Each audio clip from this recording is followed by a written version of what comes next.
Olá, alunos! Bem-vindos à aula número 25 de Biologia, Base Comum, Biotecnologia, Objetos do Conhecimento, Teste de DNA. Uma curiosidade, alunos: a primeira utilização de uma impressão digital para prender e condenar um criminoso ocorreu na França, em 1902. Nem as digitais de gêmeos univitelinos são iguais. O processo de identificação, alunos, de uma pessoa, ele pode ser feito de várias formas, é, inclusive através de uma técnica denominada DNA fingerprint, ou impressão digital do DNA. Aqui vocês podem ver, né, a técnica e aqui visualizar a molécula de DNA. Princípio da metodologia. As pessoas, alunos, elas diferem quanto ao material genético, exceto os gêmeos monozigóticos, também conhecidos como gêmeos univitelinos. Por que razão? Observem aqui, temos o gameta masculino e temos o gameta feminino. Encontro dos gametas na fecundação ou fertilização, formação da célula ovo ou zigoto, e aqui estão sendo mostradas as mitoses. Vejam, ao final da gestação, teremos crianças obrigatoriamente do mesmo sexo, correto? E idênticos quanto ao material genético. A fragmentação do DNA de uma pessoa por enzima de restrição produzirá um padrão de fragmentos, que nós chamamos de bandas, típicos apenas dela. Cada enzima de restrição, lembram da tesourinha? Corta o DNA em uma sequência de base. Então vejam só, aqui nós temos o ponto de clivagem entre adenina e guanina. Objetivo: identificar o padrão de fragmentos originados pela digestão com a enzima de restrição por meio de eletroforese em gel. Detecção de fragmentos específicos de DNA. Vejam só, alunos, corte do genoma de um organismo eucariótico. Eu significa verdadeiro. Com enzima de restrição, gera muitos fragmentos de tamanhos diferentes, o que torna impossível visualizar todas as bandas num gel. Então, é preciso evidenciar apenas determinados tipos de fragmentos de DNA que realmente importam na identificação. Sequências de DNA utilizadas na identificação de pessoas. VNTR é um número de repetições em sequência, também chamados de mini-satélites. Uma VNTR, alunos, ela é constituída de 9 a 100 pares de bases nitrogenadas, tá? Repetidos sequencialmente no lote cromossômico. E STR são curtas repetições em sequências, também chamadas de microsatélites. Uma unidade básica STR é constituída de 2 a 6 pares de bases nitrogenadas repetidos sequencialmente no lote cromossômico. Alunos, quando falamos em semelhanças entre VNTR e STR, nós podemos pensar em DNA não codificante. Ambos são repetições em tândem e ambos mostram polimorfismo entre organismos, devido à diferença no comprimento da seção do ácido nucleico.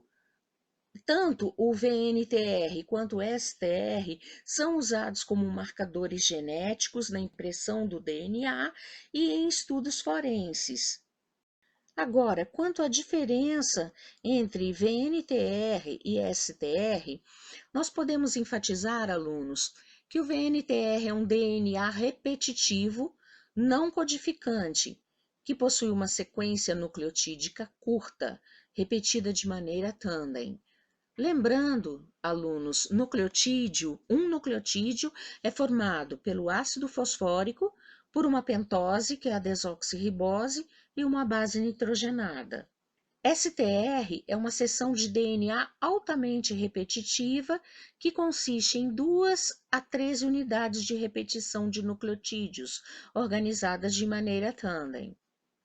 Tamanho: VNTRs são maiores que STRs. Número de nucleotídeos: a unidade de repetição do VNTR consiste em 10 a 100 nucleotídeos. Já a unidade de repetição de STR vai de 2 a 13 nucleotídeos. Técnica utilizada: para o VNTR, nós temos RFLP, através da hibridização de sondas multilocais ou unilocais. Já no STR, nós temos o PCR como técnica utilizada. E o PCR estuda o locus STR pela amplificação destes. Exemplos de STRs. Observem aqui, alunos, que nós temos 4 participantes e aqui as curtas sequências de DNA. No número 1, nós podemos observar 8 repetições. No participante número 2, 9. 1, 2, 3, 4, 5, 6, 7, 8, 9. No participante número 3, também 9 repetições. E no participante número 4, nós teremos 10 sequências de repetições. Alunos, quando nós estudamos o método do PCR, nós verificamos que este ciclo consiste em 3 etapas. A primeira etapa, conhecida como desnaturação, a segunda como anelamento e a terceira, conhecida como extensão ou alongamento. Na primeira etapa, na desnaturação, nós verificamos a separação da dupla fita do DNA, correto? Esta separação aqui, alunos, ela é realizada pelo aumento da temperatura. Então, vejam, né, que esta seria a temperatura ideal, cerca de 95 graus Celsius, para que ocorra a desnaturação. Já na segunda etapa, né, nós temos o anelamento dos primers numa temperatura de 57 até 63 graus Celsius. E, finalmente, numa terceira etapa, no alongamento, a enzima, a DNA polimerase, ela vai complementar a fita, formando novamente uma fita dupla. Esta enzima, a DNA polimerase, ela auxilia na introdução dos nucleotídeos que irão complementar a cadeia que será sintetizada. Então, alunos, a cada ciclo nós temos a amplificação exponencial das moléculas de DNA. Ao final do primeiro ciclo, por exemplo, se nós temos uma molécula de DNA, nós teremos ao final do primeiro ciclo 2 moléculas de DNA. Ao final do segundo ciclo, teremos 4 moléculas de DNA e assim exponencialmente. Técnica para detectar VNTR. Alunos, cortamos o DNA em fragmentos, usando enzimas de restrição para isso. Realizamos a eletroforese em gel. Tratamos o gel com uma substância que abre as cadeias duplas dos fragmentos de DNA. Colocamos sobre o gel uma membrana especial para onde esses fragmentos são transferidos na mesma posição em que estavam no gel. Aplicamos sobre a membrana uma solução com sondas moleculares. Atentem aqui, alunos, pequenas moléculas de DNA fitas simples com marcação detectável radioativa. Papel da sonda: combinar seus fragmentos de DNA complementares presentes no gel, evidenciando apenas bandas de interesse. Alunos, vamos fazer agora a análise das VNTRs de 3 indivíduos.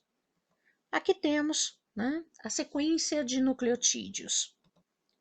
Indivíduo A, indivíduo B e indivíduo C. Observem aqui um par de homólogos. O que temos, alunos? 3 unidades de repetição em um dos cromossomos e 5 unidades no cromossomo homólogo. O indivíduo A é, portanto, heterozigótico quanto ao VNTR. Já o indivíduo B, ele apresenta 5 unidades de repetição em ambos os homólogos. Portanto, o indivíduo B é homozigótico. Já o indivíduo C, ele apresenta 3 unidades de repetição em cada um dos homólogos. Portanto, o indivíduo C, ele também é homozigótico. Vamos observar agora, alunos, a eletroforese dos 3 indivíduos estudados. Então, vamos lá para a placa. Polo negativo, polo positivo. Os 3 indivíduos, A, B e C. Padrão de migração. Observem, alunos, que o indivíduo A, ele tem 3 unidades de repetição neste cromossomo e 5 unidades de repetição no cromossomo homólogo. Portanto, ele vai apresentar 2 bandas na eletroforese, em posições diferentes no gel. O indivíduo B, ele apresenta 5 unidades de repetição em ambos os homólogos. Ele vai, portanto, apresentar apenas uma banda na eletroforese. E o indivíduo C, que apresenta 3 unidades de repetição em cada um dos homólogos, irá apresentar apenas uma banda na eletroforese. Vejam que o indivíduo B e o indivíduo C, eles apresentam bandas em posições diferentes no gel. Na figura, alunos, vocês podem ver a representação da técnica da eletroforese. Esta técnica permite separar pedaços de DNA que são cortados por uma endonuclease de restrição. Quanto mais espessa a banda, alunos, maior é a quantidade de DNA que ela contém. Logo, quanto menor a banda, menor a quantidade de DNA que ela contém. Cada tipo de DNA analisado vai produzir bandas com um padrão característico.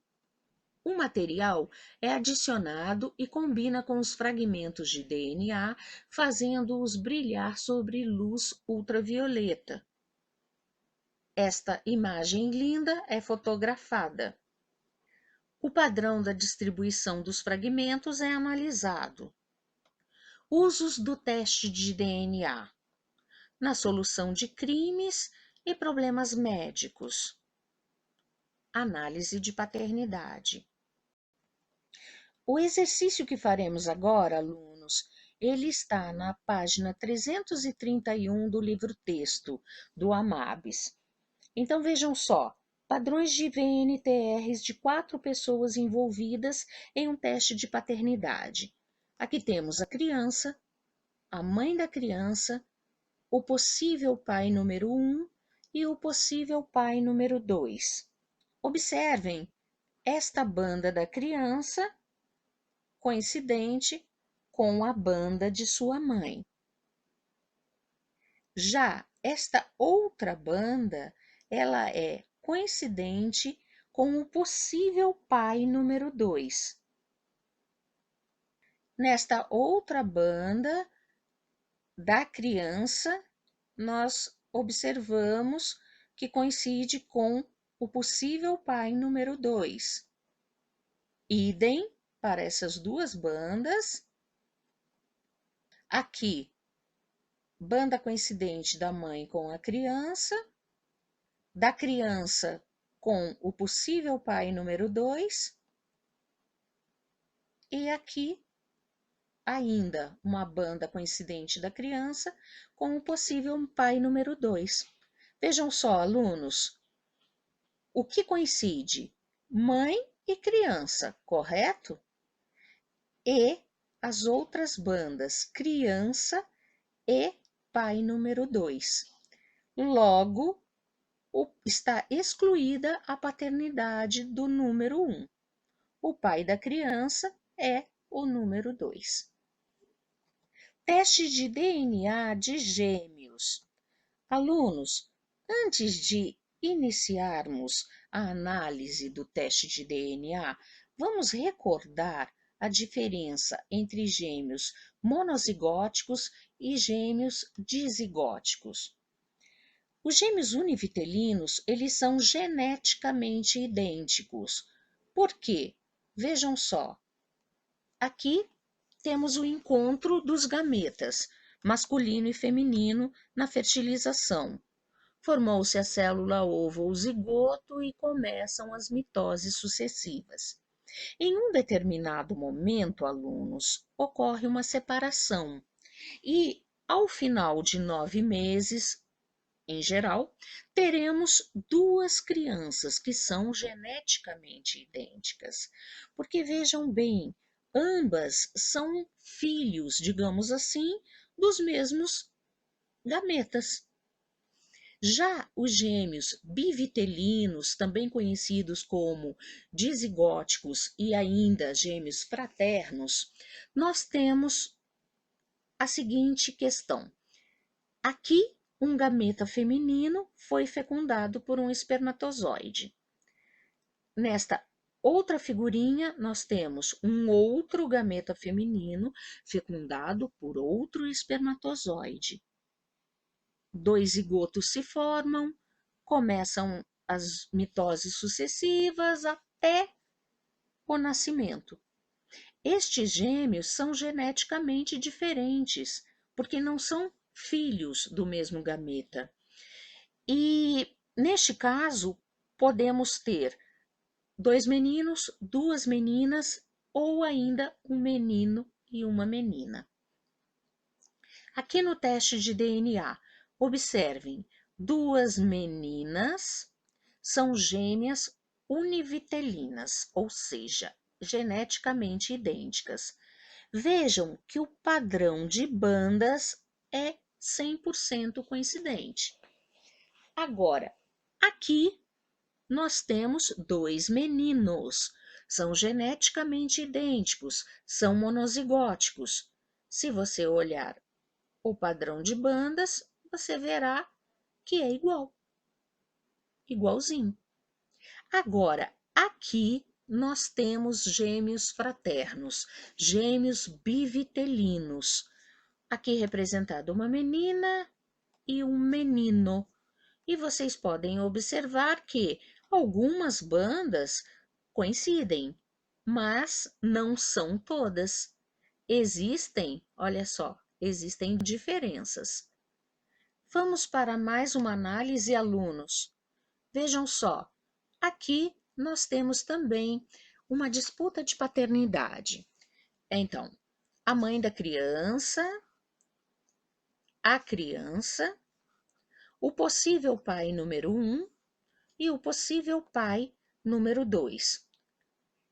Vamos observar os padrões de banda da mãe da criança e da criança. Nós vamos observar, obviamente, coincidências. Aqui, por exemplo. Agora, esta banda, a mãe do bebê não a possui, correto? Vamos procurá-la? Pai número 1 não a possui, mas o pai número 2 tem um padrão de banda coincidente. Aqui, da mesma forma, a criança apresenta esta banda. O possível pai número 1 não a possui, mas o possível pai número 2 apresenta um padrão de banda coincidente. Aqui, da mesma forma. E aqui, um outro padrão de banda em que é coincidente mãe do bebê e bebê. Vamos analisar agora, alunos, esta família. Mãe, pai, filha número 1, filha número 2, filho número 3, filho número 4. Vamos para a primeira criança. Observem aqui, em azul, esta banda coincidente com a mamãe. Esta banda que está representada aqui na cor amarela, coincidente com o pai. Com o pai, com a mãe. Portanto, F1 é filha do casal. Já a criança número 2, temos aqui esta banda, olha, colocamos na cor vermelha para facilitar o entendimento. Não temos banda coincidente, nem com a mamãe, nem com o papai. Esta azul coincide com a mamãe, esta vermelha não coincide nem com a mãe, nem com o pai. Esta azul é coincidente com a mãe e esta aqui também. Ou seja, alunos, a criança número 2 é filha desta mulher e não é filha deste homem. Provavelmente é filha do primeiro casamento, correto? Já a criança número 3, vamos ver, banda coincidente com o pai, com a mãe, com o pai, com o pai e com a mãe. Esta criança, este menino, ele é filho do casal. Já a criança número 4, olha, está representada até em verdinho, para que vocês vejam que esta banda não é coincidente nem com o pai nem com a mãe. Esta também não, também não e também não. Ou seja, a criança número 4 não é filha do casal. Foi adotado ou trocado na paternidade. O próximo exercício, alunos, é do livro de vocês, da página 331. Temos aqui uma figura com 4 pessoas envolvidas. A vítima, o suspeito número 1, suspeito número 2, suspeito número 3 e uma prova coletada no local do crime. Alunos, o que você tem que fazer? Você tem que procurar as bandas coincidentes entre a prova que foi coletada no local do crime e os suspeitos. Então, vejam só. Estas são as bandas. Coincidente com o suspeito número 3. Se você disse que o suspeito era número 3, você acertou. Temos aqui um outro exercício em que temos 4 suspeitos, número 1, número 2, número 3, número 4 e o material coletado na cena do crime. Então, alunos, você terá que procurar bandas coincidentes com o material coletado na cena do crime, ou seja, este DNA com o DNA de um desses 4 suspeitos. Quem vocês escolheriam? Se você afirmou que o culpado é o suspeito número 2, você acertou. O último exercício, alunos, em que temos aqui uma vítima de violência sexual. O material coletado, o sêmen, e 3 suspeitos. Quem você escolheria? Alguns segundos para você pensar. Este é o material coletado, que tem que ser coincidente. Se você falou que é o suspeito número 1 aluno, você está de parabéns, você acertou. Veja, observem, as bandas são coincidentes. Então, o suspeito número 1 é o culpado e o suspeito número 2 e número 3 estão livres. Alunos, não esqueçam algo, é muito importante. Todas as bandas devem coincidir entre a prova e o suspeito. E, no exame de paternidade, as bandas da criança devem coincidir metade com as bandas da mãe e a metade do suposto pai. Muito obrigada, alunos. Bom estudo!